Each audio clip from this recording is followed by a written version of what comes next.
20లో వచ్చిన తర్వాత వీళ్ళ చేతికి రాగానే రిపోర్ట్ తీసుకున్నారు, ఎంక్వైరీ చేశారు. ఇప్పుడు అదే కదా వీళ్ళు కూడా చేయాల్సింది. అవును, చేయాలి. నేను చెప్పింది అదే, కుక్క పని కుక్క చేయాలి, గాడిద పని గాడిద చేయాలి.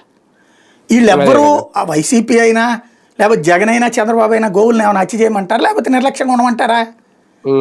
ఈవోలు చైర్మన్లు ఏమైనా చంపమంటారా? లేదు కదా. ఒక బాధ్యతాయుతమైనటువంటి ఆన్సర్. మొదట చైర్మన్ గారు చెప్పింది కరెక్ట్. అవును, చనిపోతుంటాయి గోవులు అన్నాక అనేది. కాకపోతే ఇతను దూడలు అన్నాడు.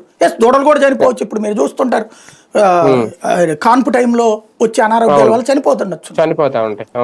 ఆ లెక్క చెప్పండి. అది ఇక్కడ అసలు అంశం నుంచి రాజకీయం చేశారు తప్పించి నిజమైన మీరు ధర్మ ప్రకారం ఏం చేయాలి? దేవుడు మీకు ఇచ్చిన ధర్మం ఏంటి? ఆ గోవులు జాగ్రత్తగా చూసుకోమని చెప్పేసి చెయ్యండి. ఇప్పుడైనా ఆ రాజకీయం వదిలేసి. ఇద్దరు చేశారనుకోవాలి ఇందులో రాజకీయం. అంతే కదా. వైసీపీ ఆరోపించింది, రాజకీయం ఆరోపించింది. ఎస్, అంతకు ముందు కూడా తెలుగుదేశం కూడా వీళ్ళ మీద అట్లాగే ఆరోపణలు చేసింది. మరి దేవుణ్ణి రాజకీయాలకు వాడుకోవడం మానేస్తే ఇక్కడ ఏంటంటే హిందువులే నష్టం చేస్తున్నారు, ప్రభుత్వాలే నష్టం చేస్తున్నాయి. ఎందుకంటే దేవుళ్ళని రాజకీయాలకు వాడుకోవడం ద్వారా ఆ దేవుడి మీద భక్తులకు ఉన్నటువంటి విశ్వాసాన్ని జడగొడుతున్నారు. మిగతా మతాల వాళ్ళు నవ్వుకుంటారు, వాళ్ళ దాంట్లో అంతా అవకతవకలని. ఇప్పుడు మనం వక్ఫ్లో తేడాల గురించినో లేకపోతే చర్చిలకు సంబంధించిన ఆస్తుల తేడాల గురించి మాట్లాడితే ముందు మీరు చూసుకోండి అంటారు వాళ్ళు. సార్ సార్ ఈ విషయంలో ఫైనల్ గా నాకు ఒక డౌట్, ఇది ఒక్కటి క్లారిఫై చేసి దీన్ని కన్క్లూడ్ చేద్దాం.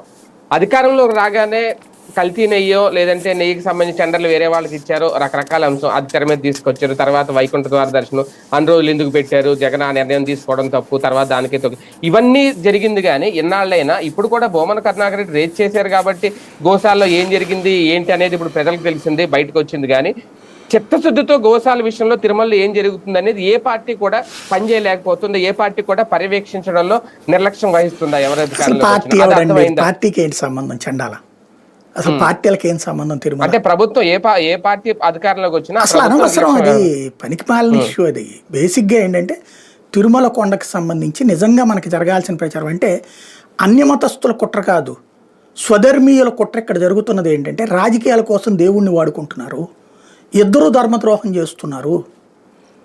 ఇద్దరు ఒకప్పుడు రాజశేఖర రెడ్డి ఉన్నప్పుడు ఏదో సెలవులు పెట్టబోయాడు, లేకపోతే చర్చి కట్టబోయాడు, ఇట్లాంటివన్నీ అప్పుడు తీసుకొచ్చిన ప్రచారం.